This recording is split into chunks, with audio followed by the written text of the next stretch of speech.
Hello everybody, welcome to Survival Russia. In this video I'm gonna show you a fighting knife currently used by some of Russia's special forces branches. The knife is called the Smersh 5. It also has a heritage from the Second World War like the K-Bar USMC has. This knife comes from a knife called the NR43. I can put a picture up on the NR43 here.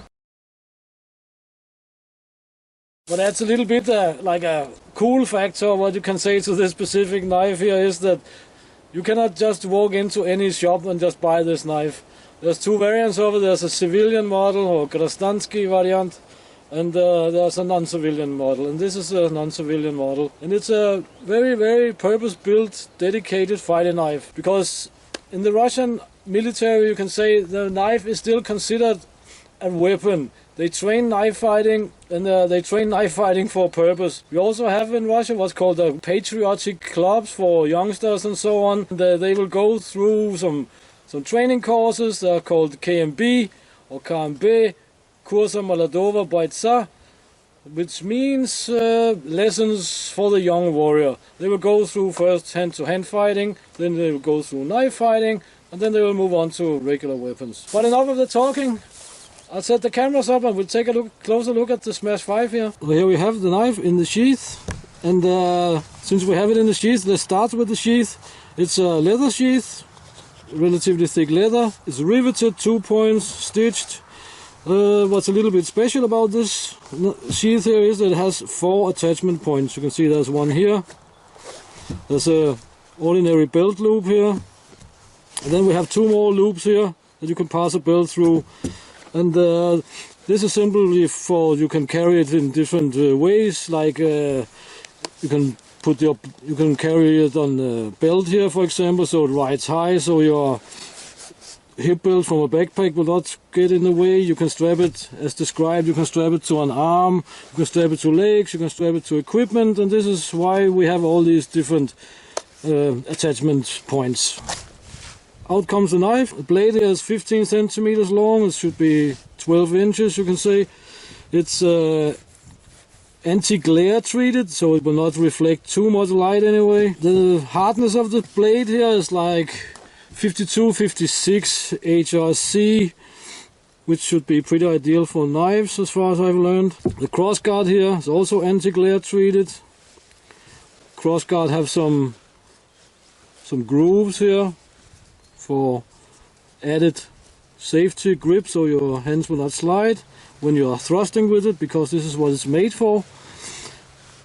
Talking about thrusting, I don't know if it goes on the camera, but you can see here's an angle, slopes this way, here's an angle sloping that way, and out here is yet another angle sloping this way. This knife is specifically made for thrusting, slashing, and all this stuff. These angles makes it easier for the knife to penetrate through, you can say, heavy webbing, uniforms, even soft body armor and so on. Because the blade itself is not that thick. It's 3.6 millimeters, 0.15 inches. The steel is called 50x14 MF, as far as I remember.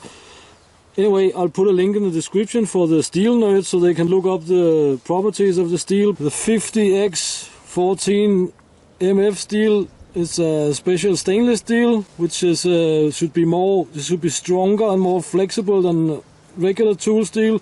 The steel is used for all sorts of cutting instruments like surgical equipment and so on and so forth.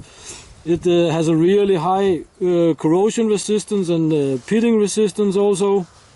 So it should be pretty nice steel. What more can we say about the blade? The grind here seems to be a little bit steeper than the normal 20 degrees, but the knife is pretty sharp. I know that cutting a piece of paper doesn't tell you a whole lot about how sharp the knife is and so on, but we'll try it anyway.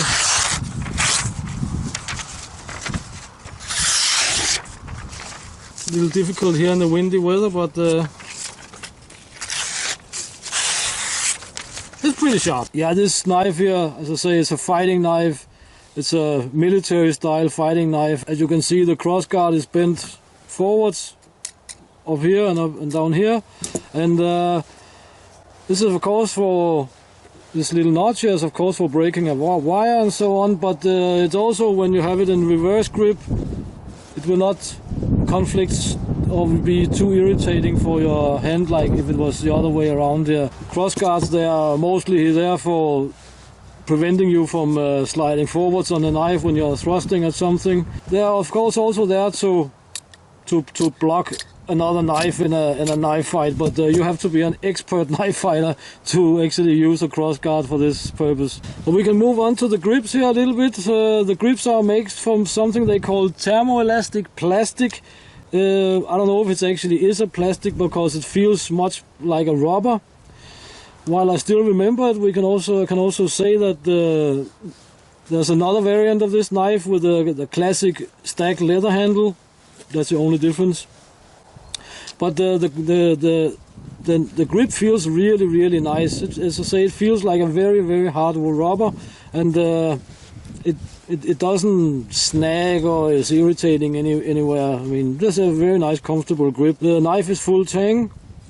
It's pinned through the pommel. Generally, a very nice fighting knife. The knife, including sheath, weighs 308 grams. Without the sheath, it weighs 234 grams. The 308 grams is 10.8 ounces and 234 grams is 8 point something ounces. I don't remember. Of course, the knife is a military style fighting knife, but as you can see, it can certainly cut wood as well. I'm sure that this clip point here would be fine for drilling holes in something if need be.